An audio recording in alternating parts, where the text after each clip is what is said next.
തവിയുടെ ഈ വീഡിയോയിൽ നമ്മൾ തയ്യാറാക്കാൻ പോകുന്നത് ചക്ക ഉള്ളിവടയാണ്. ചക്ക ഉള്ളിവട തയ്യാറാക്കാനായിട്ട് കുരു കളഞ്ഞ് അരിഞ്ഞു വെച്ചിട്ടുള്ള ചക്ക നമ്മൾക്കൊരു മിക്സിയുടെ ജാറിലേക്ക് ഇട്ട് കൊടുക്കാം.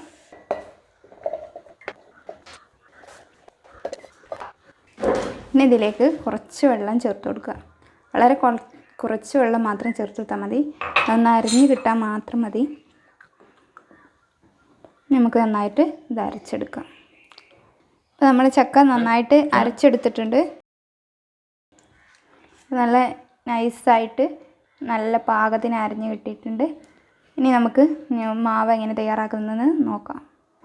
ഇനി നമ്മൾ മാവ് തയ്യാറാക്കാനായിട്ട് ഒരു ബൗളെടുത്ത് അതിലേക്ക് നമ്മൾ അരച്ചെടുത്ത ചക്ക ഇട്ട് കൊടുക്കുക. ഈ അരച്ചെടുത്ത ചക്കയിലേക്ക് നമ്മൾ അരിഞ്ഞ് വെച്ചിട്ടുള്ള ഉള്ളി ഇട്ട് കൊടുക്കുക.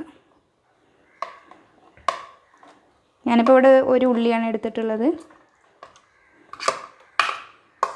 2-3 പച്ചമുളക് ചെറുതാക്കി അരിഞ്ഞിട്ടുള്ളതാണ്, അത് ഇതിലേക്ക് ഇട്ട് കൊടുക്കാം. ഓരോരുത്തരുടെ എരിവിനനുസരിച്ച് നിങ്ങൾക്ക് ചേർത്ത് കൊടുക്കാം. 1 ടീസ്പൂൺ ഇഞ്ചി ചെറുതാക്കി അരിഞ്ഞതാണ്. ഇഞ്ചി ഇടണമെന്ന് നിർബന്ധമൊന്നുമില്ല, ഓരോരുത്തരുടെ ഇഷ്ടത്തിനനുസരിച്ച് ചേർത്ത് കൊടുത്താൽ മതി. ഇതിലേക്ക് കുറച്ച് മല്ലിയില അരിഞ്ഞത് ഇട്ട് കൊടുക്കുക.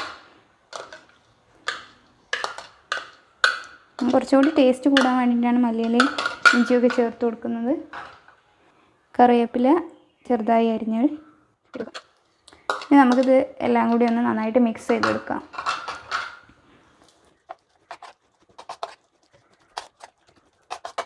ഒരു കുഴഞ്ഞ പരുവത്തിലാണ് നിൽക്കുന്നത്.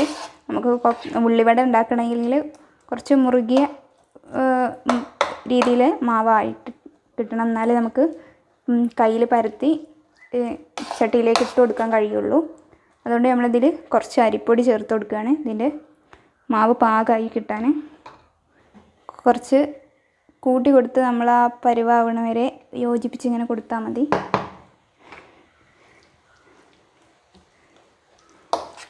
അതുകൊണ്ടാണ് അധികം വെള്ളം ചേർക്കേണ്ടത്. വെള്ളം കൂടുതലായാൽ നമ്മൾ കൂടുതൽ പൊടി കൂട്ടേണ്ടി വരും. അപ്പോൾ ആ ചക്കൻ്റെ ആ ടേസ്റ്റ് പോയിട്ട് ഉള്ളിവടൻ്റെ ടേസ്റ്റ് കുറയും. ചക്ക കൂടുതലായിട്ട് നിൽക്കുമ്പോഴാണ് അത് നല്ല ടേസ്റ്റ് ഉണ്ടാവുക. ചക്ക മാത്രമായിട്ട് പൊരിച്ചിട്ടുണ്ടെങ്കിൽ അതൊരു പശ പോലെയാണ് ഇതിൻ്റെ കൺസിസ്റ്റൻസി. അതുകൊണ്ട് പൊരിയുമ്പോൾ ചട്ടിയിലൊക്കെ ഒട്ടിപ്പിടിച്ച് ശരിക്കും കിട്ടാതെ ഒരു ടേസ്റ്റ് ഉണ്ടാവില്ല. അപ്പോൾ അതിനാണ് നമ്മൾ പൊടി കൂട്ടി കൊടുക്കുന്നത്.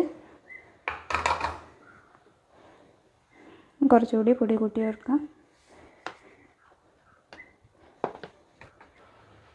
മിക്സ് ചെയ്ത് കൊടുക്കുക.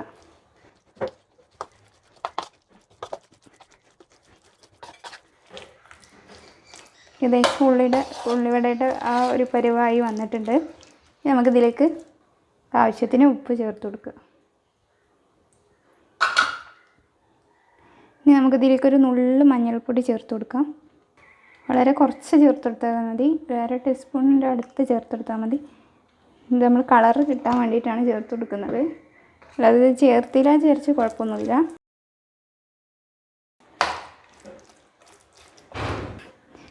ഇപ്പോൾ നമ്മളുടെ മാവ് നല്ല പരുവായിട്ടുണ്ട്, നല്ല പാകത്തിനായിട്ടുണ്ട്. നമുക്ക് ഇത് പരത്തിയെടുത്ത് പൊരിച്ചെടുക്കാം.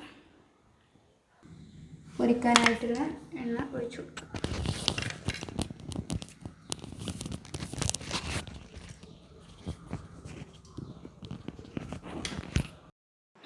നമുക്ക് ഉള്ളിവട പൊരിച്ചെടുക്കാനായിട്ട് കുറച്ച് മാവ് എടുത്തിട്ട് കയ്യിൽ പരത്തിയെടുക്കാം. പ്രത്യേകിച്ച് ഷേപ്പൊന്നും വേണ്ട, ഉള്ളിവട പ്രത്യേക ഷേപ്പൊന്നും ഇല്ലാത്തതുകൊണ്ട് നമ്മൾ ജസ്റ്റ് ഒന്ന് പരത്തിയെടുത്തതിന് ശേഷം എണ്ണയിലേക്ക് ഇട്ട് കൊടുക്കുകയാണ് ചെയ്യുന്നത്. ഈ മാവ് കൂട്ടിയതിന് ശേഷം കൂടുതൽ സമയം വയ്ക്കരുത്, അപ്പോൾ തന്നെ നമ്മൾ പൊരിച്ചെടുക്കണം.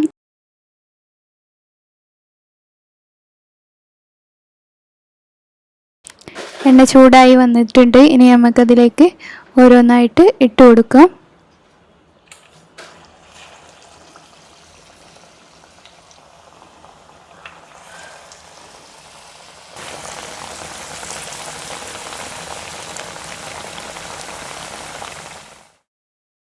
ഉള്ളിവടൻ്റെ ഒരു സൈഡ് നന്നായിട്ട് വെന്ത് വന്നിട്ടുണ്ട്. നമുക്ക് മറിച്ചിട്ട് കൊടുക്കുക.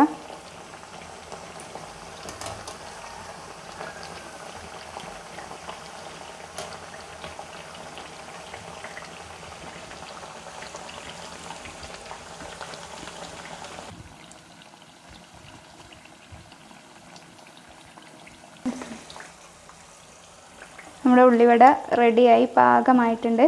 നമുക്കിത് ഒരു ബൗളിലേക്ക് മാറ്റാം. വളരെ പെട്ടെന്ന് തന്നെ തയ്യാറാക്കാൻ പറ്റുന്ന ഒരു വിഭവമാണ്. എല്ലാവരും വീട്ടിൽ തയ്യാറാക്കി നോക്കണം. നിങ്ങളുടെ അഭിപ്രായങ്ങൾ കമൻറ്റ് ചെയ്യുക.